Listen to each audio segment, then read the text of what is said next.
واعتصموا بحبل اللہ جمیعا ولا تفرقوا۔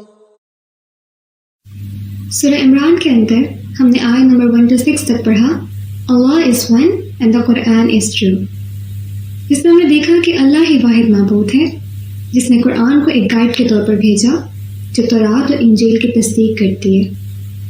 پھر ہم نے آیت نمبر 7 سے 18 تک پڑھا ٹیسٹس آف فیتھ اینڈ دعا فار گائیڈنس، کہ زندگی آزمائشوں سے بھری ہے، ایمان والے اللہ سے دعا کرتے ہیں کہ وہ ان کے دلوں کو حق پر ثابت قدم رکھے۔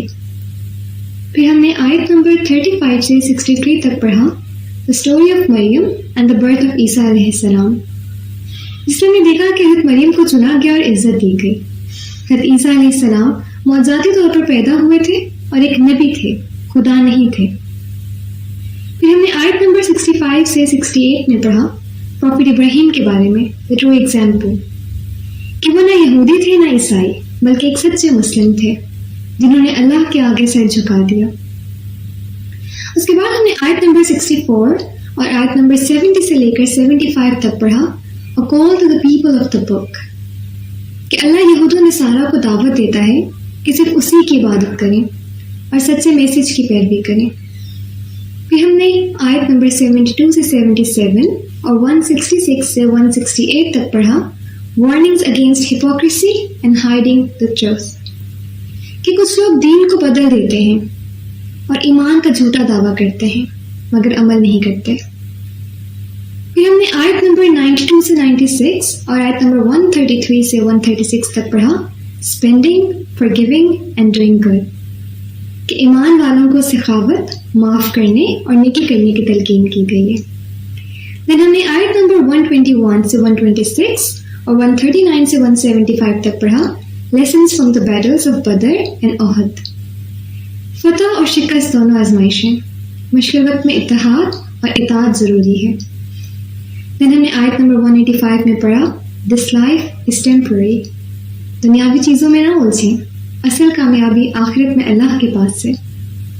پھر ہم نے آیت نمبر 200 میں پڑھا Final reminder Stay strong and united، اللہ پر بھروسہ رکھو، صبر کرو، متحد رہو اور ایمان پر ثابت قدم رہو۔ اب ہم سورہ عمران کا ایک برڈز آئی ویو لیں گے۔ یہ قرآن کی ایک بہت پاورفل سورہ ہے جس کا اسٹرکچر اور پرپس آپس میں ڈیپلی کنیکٹڈ ہے۔ یہ مختلف موضوعات کا رینڈم مجموعہ نہیں ہے بلکہ ایک کوہیسو اور میننگ فل ڈیزائن ہے۔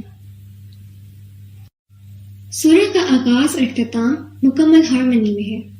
پہلی 9 آیات میں اللہ تعالیٰ ڈیوائن ریویلیشن کا کانسیپٹ انٹروڈیوس کراتے ہیں کہ صرف وہی تمام آسمانی کتابوں کا واحد مصدر ہے۔ وہ ان لوگوں سے خطاب کرتا ہے جو خالص ذہن والے ہیں، اولو الالباب، جو واقعی ان وحیوں سے فائدہ اٹھاتے ہیں۔ یہی لوگ سورہ کے آخر میں دوبارہ ذکر کیے گئے ہیں، لیکن اس بار وہ اللہ کی تخلیق، آسمانوں اور زمین پر غور کرتے ہیں اور قدرت میں اللہ کی نشانیاں تلاش کرتے ہیں۔ دونوں جگہ ان کا رد عمل ایک جیسا ہوتا ہے، دل سے نکلی ہوئی دعا اور اللہ کی ہدایت پر ایمان۔ نیکسٹ اس سورہ کا سیکنڈ اور سیکنڈ لاسٹ پارٹ آپس میں کنیکٹڈ ہے۔ یہ دونوں سیکشنز ایک دوسرے کا عکس ہیں۔ پہلا حصہ people of the book per focus کرتا ہے، جبکہ دوسرا یعنی آخری حصہ مسلم امہ کو ایڈریس کرتا ہے، اور دونوں میں ایک جیسا پیٹرن ہے، پہلے وارننگ، پھر ہسٹری اور پھر ایک اور وارننگ۔ چلیے اب ہم انہیں بریک ڈاؤن کرتے ہیں۔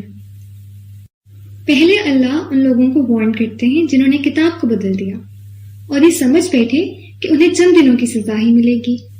پھر اللہ انہیں ان کی نوبل ایمیج کی یاد دلاتے ہیں، حضرت آدم علیہ السلام سے لے کر حضرت عیسیٰ علیہ السلام تک، یہ دکھاتے ہوئے کہ وہی ہمیشہ ایک ہی رہی ہے۔ آخر میں وہ ان کی ہپوکریسی اور انجسٹس کو ایکسپوز کرتے ہیں جو دین کو ذاتی فائدے کے لیے ٹویسٹ کرتے ہیں۔ اب اللہ مسلم امت کی طرف رخ کرتے ہیں۔ پہلے وہ فیک فرینڈز اور انٹرنل ہپوکریٹ خبردار کرتے ہیں، پھر وہ بیٹل آف احد کی انٹینس ہسٹری بیان کرتے ہیں۔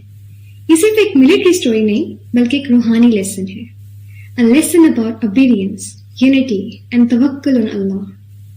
پھر ایک آخری وارننگ، دنیاوی سکسیس سے دھوکہ نہ کھاؤ، ایمان پر قائم رہو۔ یہ دونوں میرٹ سیکشنز بتاتے ہیں کہ چاہے وہ پیپل آف دا بک ہو یا مسلم امت، سب کو ہسٹری کے ذریعے سکھایا جا رہا ہے اور میسج ٹائم لیس ہے۔ سورہ کے سینٹر میں سب سے اہم پیغام ہے، ایک نئی امت کی پیدائش اور ذمہ داری۔ پہلے آیت نمبر 100 سے لے کر 103 تک مسلمانوں کو کہا گیا ہے کہ پہلے والوں کی طرح فرقوں میں مت پڑ جانا، متحد رہنا، اللہ کی رسی یعنی قرآن کو مضبوطی سے تھام لینا۔ پھر آیت نمبر 104 سے 110 تک ایک بڑا اعلان کیا جاتا ہے، you are the best nation raised for mankind. لیکن کیوں؟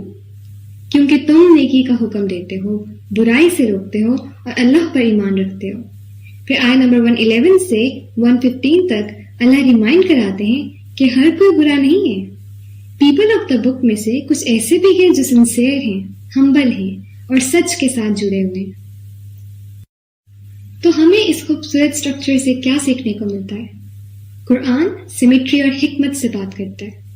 اللہ ہمیں دکھاتے ہیں کہ ریولیشن ایک ہے، میسج ایک ہے اور مشن بھی ایک ہے، چاہے وہ حضرت آدم ہو، حضرت عیسیٰ ہو یا محمد صلی اللہ علیہ وسلم ہو۔ سورہ ڈیوائن ریولیشن سے شروع ہوتی ہے اور ریفلیکشن پر ختم ہوتی ہے۔ یہ پیپل آف دا بک کو ایڈریس کرتی ہے مگر مخلص لوگوں کو اپلفٹ بھی کرتی ہے۔ یہ مسلم امت کو وارن کرتی ہے مگر احد کے دردناک لیسن سے سکھاتی بھی ہے۔ اب بیچ میں اللہ اعلان کرتے ہیں، یو آر ناؤ دا امہ آف رسپانسبلٹی۔ سورہ عمران صرف تاریخ نہیں ہے بلکہ گائیڈنس ہے۔